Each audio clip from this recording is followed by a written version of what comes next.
Hey everyone, and welcome back to another video. And in this video, I'm going to show you how to set daily limits on Hubstaff. So this video is going to be particularly useful for individuals who are wondering how to set daily work hour limits on Hubstaff. How do you actually go ahead and do that? Now this video is also going to be short, sweet, and simple, guys. There's not going to be a lot of steps involved. But first, we're going to log onto our Hubstaff here. And then you're going to scroll down to where it says People, which is this toggle menu here. And then click on members. Now, once you're on your members page here, you want to find the individual who you want to set a daily limit for. So here we just have the individual.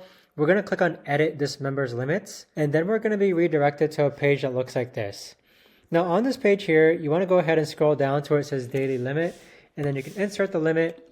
And then back up top on the upper right hand corner, you want to click on Save Changes. Now if we go back to that previous page, you'll see here that there's now a limit of 40 hours per week and a limit of 8 hours per day. But that right there, guys, is the best and easiest way that I know of to actually go ahead and set a daily limit on an individual. If you guys know of a better or easier way to actually do this, let me know in the comments down below.